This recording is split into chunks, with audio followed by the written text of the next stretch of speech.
Hey ho Pop Gengs!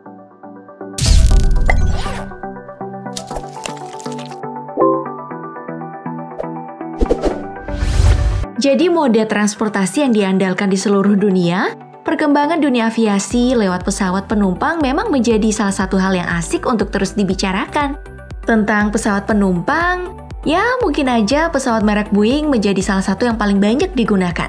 Bahkan dalam penggunaannya, Boeing udah sering kali digunakan sebagai pesawat kepresidenan.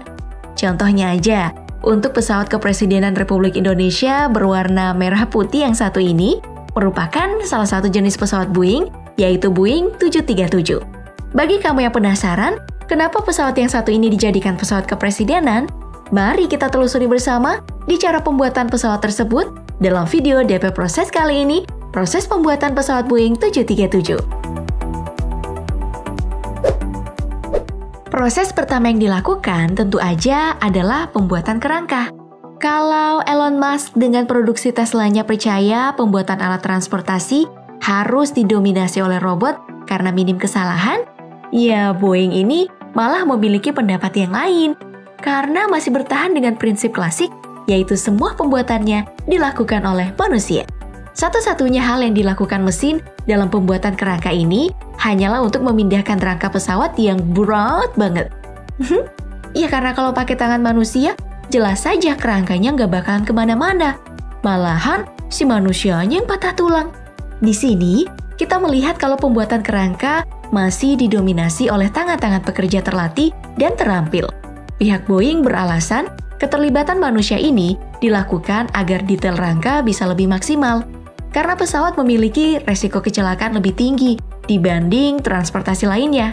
Oh iya, bahan dasar kerangka pesawat Boeing ini meliputi aluminium dan juga titanium. Soalnya, material logam ini ringan, anti karat, dan mudah untuk dibentuk.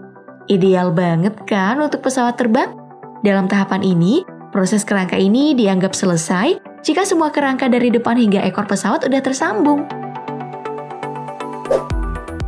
Setelah kerangka tadi udah jadi, saatnya kerangka pesawat ini masuk dalam garasi produksi Boeing 737.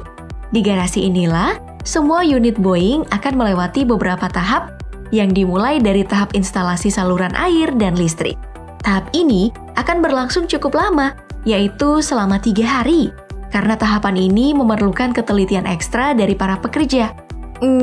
Karena satu aja kabel yang tidak tersambung, atau satu saja pipa air yang bocor, tentu aja akan berakibat fatal dalam sebuah penerbangan. Apalagi jika kita melihat jumlah pipa air dan juga jumlah kabel yang terpasang dalam satu pesawat. Untuk pipa air, setidaknya ada lebih dari 3 km pipa yang diinstalasi di dalam Boeing 737 dan 130 km kabel listrik yang dipasang.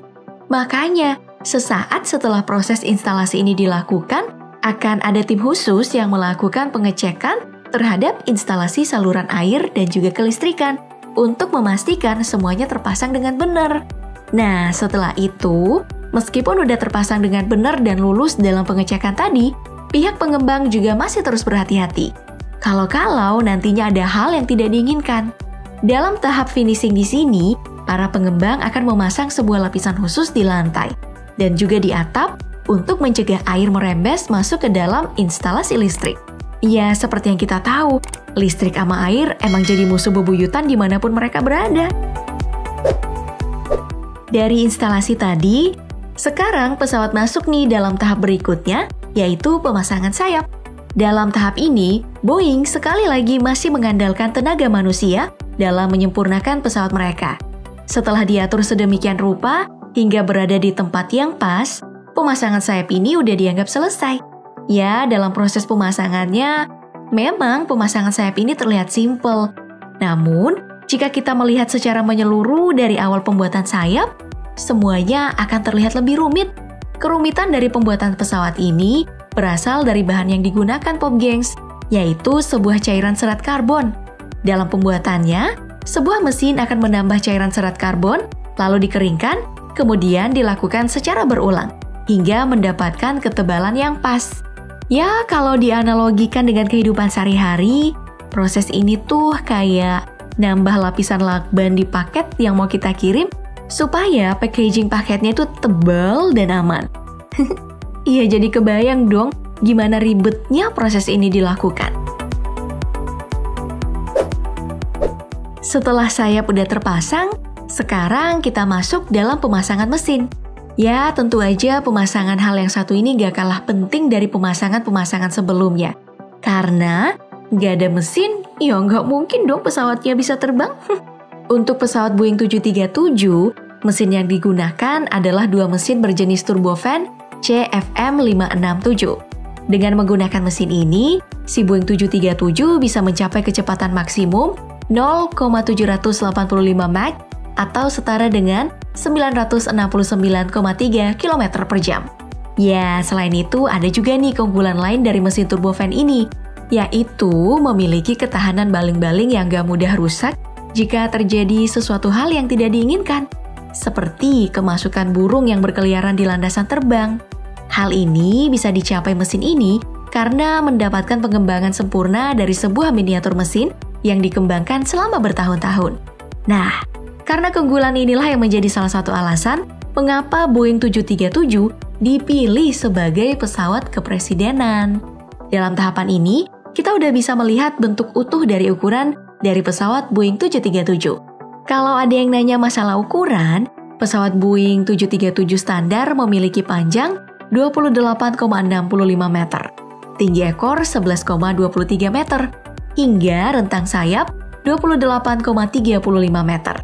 Sedangkan untuk Boeing 737-800 memiliki ukuran panjang 39,5 meter, rentang sayap 35,79 meter, dan tinggi ekor 12,5 meter. Nah, dari ukuran ini kita bisa tahu kalau Boeing 737-800 itu jauh lebih gede ketimbang Boeing 737 standar.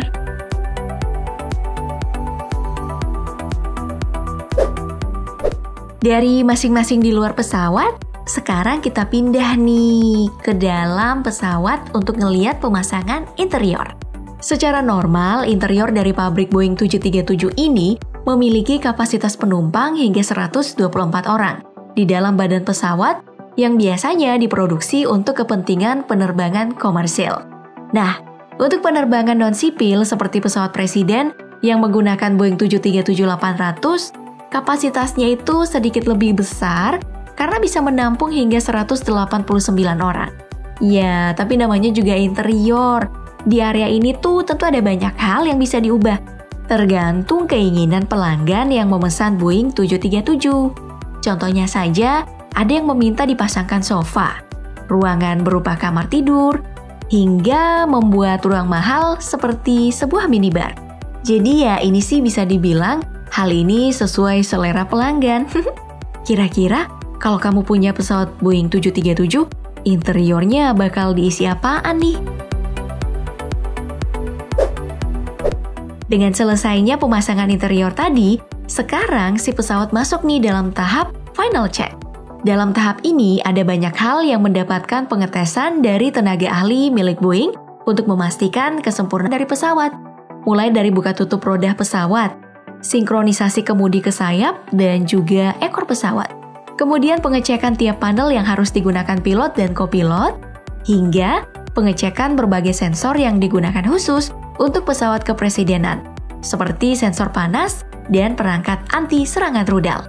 Nah, jika semua sudah diuji dan dianggap sudah mantep bin mantul, semua tahapan dari pembuatan Boeing 737 udah dianggap memenuhi standar dan siap deh untuk dipasarkan. Untuk harganya sendiri, Boeing 737 ini cukup menguras dompet pop gengs. Dari info yang didapatkan, pesawat Boeing 737 ini memiliki harga di kisaran 32 juta US dollar atau setara dengan 460 miliar rupiah. Sedangkan untuk Boeing 737-800 untuk pesawat non-sipil seperti pesawat kepresidenan itu punya harga yang jauh lebih mahal, yaitu 93,3 juta US dollar atau setara dengan 1,3 triliun rupiah. Ya, kalau dibandingkan harga dari Boeing 737-800 itu hampir 3 kali lipat ya lebih mahalnya dari Boeing 737 standar.